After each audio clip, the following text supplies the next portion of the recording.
1. घराच्या प्रत्येक भागात होलिका दहनाची राख शिंपडल्यास. 2. होळीच्या दिवशी होळीत या 2 वस्तू टाका. नशीब. 3. अशा परिस्थितीत होळीच्या दिवशी घरात काही लावा. 4. उगवत्या सूर्याचे चित्र घर कामाच्या ठिकाणी येथे लावा. वास्तू उपाय धुलीवंदनाच्या 1 दिवस आधी होलिका दहन केले जाते. धार्मिक मान्यतेनुसार धुलीवंदनाच्या दिवशी घराच्या प्रत्येक भागात होलिका दहनाची राख शिंपडल्यास सर्व प्रकारचे अडथळे आणि नकारात्मक ऊर्जा नष्ट होते आणि घरात सुख शांती नांदते. वास्तूनुसार वनस्पती ऊर्जा आणि समृद्धी आणतात.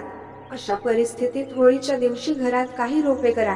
तुम्ही तुमच्या सोयीनुसार तुळशी, मनी प्लांट आणि इतर कोणतेही रोप लावू शकता. जर तुमच्या घराच्या शिखरावर ध्वज असेल तर होळीच्या दिवशी तो नक्कीच बदला. या उपायाने घरात सुख, समृद्धी आणि ऐश्वर्य प्राप्त होते. तसेच घरात पसरलेली नकारात्मक ऊर्जा नष्ट होईल. धुलीवंदनाच्या दिवशी सर्वप्रथम देवता आणि आपल्या कुलदैवतांचे स्मरण करा आणि घराच्या भिंतीवर भगवान श्रीकृष्ण आणि राधा यांचे चित्र लावा. त्यांचे चित्र बेडरूममध्ये लावणे अधिक शुभ असते. फोटो लावण्यापूर्वी राधा कृष्णाच्या चित्राची पूजा करून त्यावर फुले व गुलाल अर्पण करावा. यामुळे घराची वास्तू समस्या दूर होते. होळीच्या दिवशी आणि येणाऱ्या काळात तुम्हाला प्रत्येक कामात यश मिळवायचे असेल आणि तुमचा मान सन्मान वाढवायचा असेल तर उगवत्या सूर्याचे चित्र घर किंवा कामाच्या ठिकाणी पूर्व दिशेला लावा. असे केल्याने तुमच्या कामात गती येईल आणि अडथळे दूर होतील.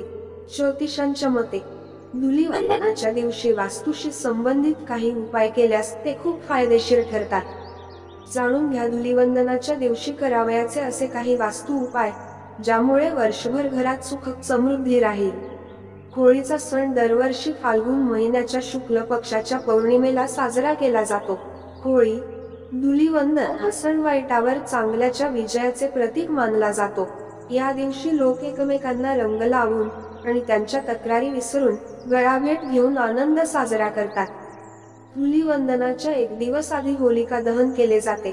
यावेळी सर्व प्रकारचे वाईट आणि नकारात्मकता मनातून काढून टाकली जाते. नवनवीन कथा ऐकण्यासाठी चॅनलला सबस्क्राईब नक्की करा.